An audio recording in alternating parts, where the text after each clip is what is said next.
Everyone, welcome back to my channel. कैसे हैं आप सब लोग? आशा करते हो स्वस्थ होंगे, अपने अपने घर में एकदम मस्त होंगे। आज का जो मेरा टॉपिक रहने वाला है वो रहने वाला है छोटे बच्चों पर। जी हाँ, सर्दियाँ आने के बाद ना सबसे बड़ी प्रॉब्लम छोटे बच्चों को ही होती है। होने को तो ये छोटे होते हैं, लेकिन प्रॉब्लम इनको ही सबसे बड़ी होती है। क्यों? क्योंकि ये बच्चे ना जो 0 से 6 7 8 9 मंथ के बीच के बच्चे होते हैं, जो 1 ईयर से छोटे होते हैं ना, उनके लिए सबसे ज़्यादा प्रॉब्लम का ये मौसम होता है।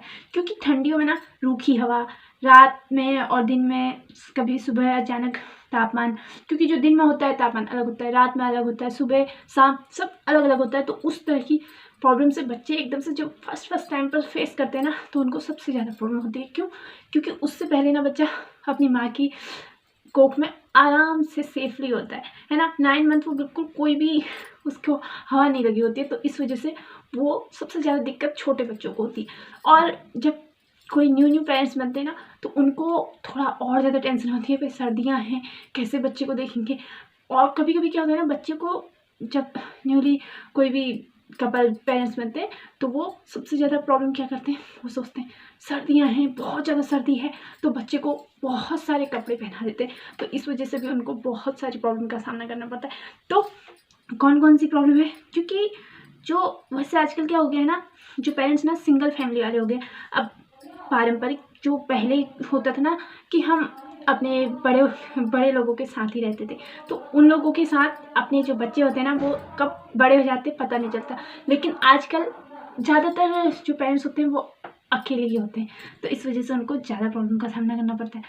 ठंड के मौसम में केवल सर्दी जुकाम ही नहीं बच्चों को परेशान करता है, इसके अलावा बुखार, उल्टी, दस्त, स्किन इन्फेक्शन, रैसेज, फुंसियाँ, पेट दर्द, dry cough, dehydration, pneumonia, viral infection और भी कई सारे मामलों में ना सडन इन्फेक्ट डेथ सिंड्रोम के शिकार भी बच्चे हो सकते हैं। सडन इन्फेक्ट डेथ सिंड्रोम क्या है? ये है ज़रूरत से ज़्यादा कपड़े पहना देने से ना बच्चे को क्या करते हैं ना, हम लोग कभी भी बहुत सारे कपड़े पहना देते हैं, तो इस वजह से भी उनको सडन इन्फेक्ट सिंड्रोम की प्रॉब्लम हो जाती है। अगर आपकी आदत भी है ना कि बच्चे को सर्दियों में बहुत सारे कपड़े पहना देना, तो इस आदत को पहले आप बिल्कुल अलग कर दीजिए। क्यों?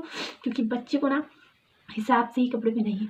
जैसे सुबह, दोपहर, शाम और रात हम वही कपड़े पहना देते हैं, बिल्कुल लाद देते हैं। और कई सारे पेरेंट्स क्या करते हैं ना, हर जो मौसम है उस हिसाब से ही चलिए। आप दिन में है तो थोड़ा हल्के कपड़े कर दीजिए, बिल्कुल धूप में ज़रूर बच्चे को बैठाइए।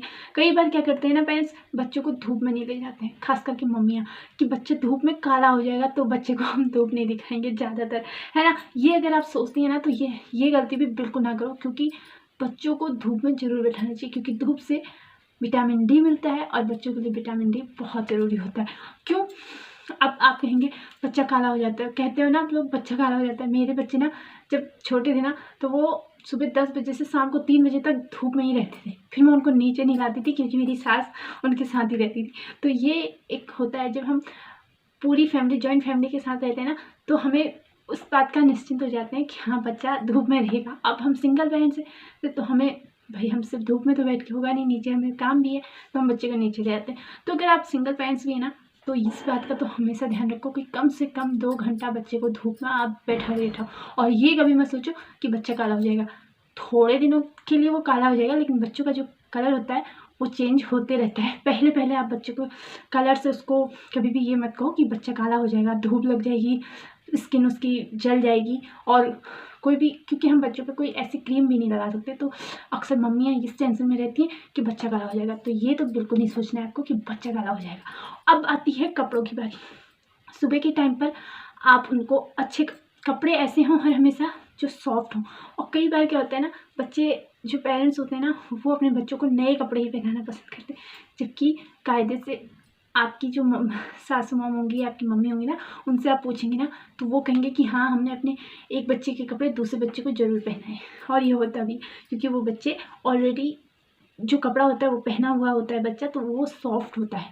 और हम ये चीज़ नहीं मानते हैं। आजकल के जो न्यू पेरेंट्स होते हैं ना, वो ये चीज़ को नहीं मानते। वो सोचते हैं नहीं भाई, वो कपड़ा गंदा हो गया है, नए कपड़े लाएंगे, वो पहनाएंगे, सॉफ्ट होंगे, अच्छे होंगे। इससे बच्चे को रैसेस होते हैं। जो नया कपड़ा एकदम से हम उसको पहना देते हैं ना, तो रैसेस होते हैं। तो अगर आपके पास पहले आपके बच्चे हैं आपके घर में, तो उसके कपड़े अगर आप पहनाएंगे उसे, न्यूबॉर्न बेबी को, तो वो ज़्यादा अच्छा रहेंगे उसके लिए। इससे अच्छा कि आप मार्केट से लेके आते हैं, तो उससे अच्छा है कि घर में अगर बच्चा है उसके कपड़े पहनेंगे तो वो ज़्यादा बेहतर रहेगा। और कभी भी जब आप दिन में जैसे धूप है तो कपड़े बिल्कुल हल्के कर दीजिए, लेकिन हाँ अगर हवा चल रही है ज़्यादा, बहुत क्या होता है ना, कभी कभी रूखी हवाएं आती है तो बच्चे के वो भी बहुत नुकसान करती हैं। तो बच्चों को अगर आपको लग रहा है कि अभी ये बहुत रूखी रूखी हवाएं चल रही हैं तो उसको आप नीचे ले आइए, अंदर बैठाइए। फिर धूप में जैसे इस टाइम पर है कोई हवा नहीं चलती है तो आराम से उसको 1-2 घंटा तो आराम से धूप में बैठाओ ही बैठाओ। और साथ ही उसके कपड़े बिल्कुल कम कर दो, मालिश जरूर करो धूप में उसकी, क्योंकि धूप में मालिश करने से और ज़्यादा इफेक्ट, जल्दी जो कमज़ोर होते हैं ना बच्चे उनमें बहुत अच्छी उनकी एक ग्रोथ होती है धूप में अगर आप मालिश करते हैं तो। हाँ अगर अंदर मालिश करते हैं तो वो उतना इफेक्ट नहीं करता है, तो ध्यान रहे धूप में मालिश बच्चे की ज़रूर हो। तो ये तो पहली बात है। सेकेंड है, सुबह थोड़ा सा ज़्यादा ही कपड़े होते हैं, और रात को खास करके रात को क्या होता है ना, हम लोग क्या करते हैं बच्चे को मोजा भी पहनाए रहते हैं, बच्चे को कैप भी पहनाए रहते हैं। तो रात के टाइम पर जितने हल्के कपड़े होंगे उतना बच्चा कंफर्टेबल होगा, इस बात का ध्यान रखिएगा। कभी भी रात को सोते वक्त ना बच्चे के मोजे कैप सब कुछ हटा दो, बिल्कुल नहीं पहना उनको। क्या होता है घर के बड़े भी कहते हैं ये चीज़, मेरे साथ भी हुई है ना कि भाई मोजा भी पहनाए रहो कैप भी पहनाए रहो, सर ठंडा हो जाता है। कुछ नहीं होता है, बंद कमरे में कहाँ से हवा आ रही है। इसलिए ये गलती तो कभी ना करो कि बच्चे को कैप या ऐसी कोई चीज़ें मोजा पहना के खूब सारे कपड़े लाद के ही सुलाना है। बच्चे को जितने हल्के कपड़े आप पहना के सुलाएंगे उतना उसको नींद अच्छी आएगी और उतना वो अच्छे चैन की नींद सो पाएगा। तो इस बात का भी आप जरूर ध्यान रखें, खास करके रात को। बात आती है सुबह और शाम की, तो सुबह शाम तो आपको थोड़ा ज़्यादा कपड़े पहनाने ही पड़ेंगे, लेकिन इतने मत पहनाइए कि बिल्कुल उसको लाद दिया है आपने, कहीं से हवा जाने वाला बनाया ही नहीं है। देखो भाई हम जो बड़े हैं, हम तो जब हमें गर्मी लगती है तो हम ताकि फेंक देते हैं, बच्चा बोल भी नहीं पाता है, तो इस वजह से उतने ही कपड़े पहनाओ जितने वो सहन कर सके।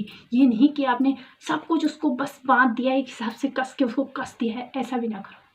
उतने ही कपड़े पहना जितनी ज़रूरत है, अपने हिसाब से ठंड के हिसाब से देखो कि हाँ इतने कपड़े काफ़ी हैं, ठीक है।